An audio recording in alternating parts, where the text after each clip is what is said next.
අධ්‍යාපන අමාත්‍යවරිය දැන් කතා කරන්නේ කොහමද? අපි අංගලක්වත් පස්ස අංගල් භාගයක්වත් පස්සට ගන්න. මේක අරගෙනම යනවා කියලා තමයි කතා කරන්නේ. ඇත්තටම ඒනම් මොකටද මේක නැවතුනේ? මේ විහිළු කතාවක් නෙමේක.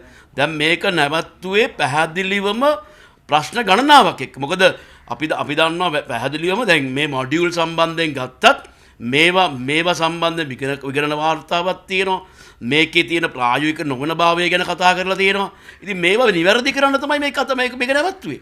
ඒ වගේ මේක සාකච්ඡාවකින් තොරව සිදු වුණ දෙයක් අපි එකක් කියනවා පැහැදිලිම. අපිට දෙන තොරතුරු වලට අනුව ජාතික අධ්‍යාපන කොමිසම මේ මොඩියුල් 106 පිළිබඳව දැනුයි අධ්‍යයනය කරන්න යන්නේ. අපි ජනාධිපතිවරයාගෙන් ඉල්ලපු දේ මොකක්ද?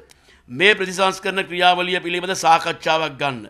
අරගෙන සංවාදයක් කරමින් අනිත් අයගේ අදහස් ගන්න. ඒ අදහස් අරගෙන මේක ක්‍රියාත්මක කරන්න. දැන් මොකද වෙලා තියෙන්නේ? දැන් වෙලා තියෙන්නේ මේගොල්ලෝ මෙන්න මේකයි ක්‍රියාත්මක කරන්න කියලා සම්මන්ත්‍රණ තියෙනවා. ඒ වගේ විවිධාකාර ක්‍රියාමාර්ග ගන්නවා. අධ්‍යාපන බලධාරීන් එක්කව කරලා චණ්ඩි කතා කියනවා. ඒක නෙමෙයි අවශ්‍ය වෙන්නේ. මේ ලැබිලා තියෙන අවස්ථාවෙන් දැන් මේ ප්‍රතිසංස්කරණ අයවසිර ප්‍රතිසංස්කරණ අවුරුද්දක් ප්‍රමාද කරලා තියෙන්නේ. ඒ ප්‍රමාද කරපු එක හරි. මොකද අපේ ඉල්ලීමක් එක. මොකද මේක මේ විදියට ක්‍රියාත්මක වෙලා තිබ්බනම් මේ උද්ඝෝෂණ සඳහා එන දෙමව්පියන්ගෙත් අපි කියන්නේ මේ ප්‍රතිසංස්කරණ ක්‍රියාවලිය කරලා තිබ්බේ මාස 3කට. අනිත් ඒවා සැලසුම් වෙලාවක් තිබ්බේ නැහැ. මොඩියුල් නැහැ, ගුරු පුහුණුව නැහැ, කිසි දෙයක් නැහැ.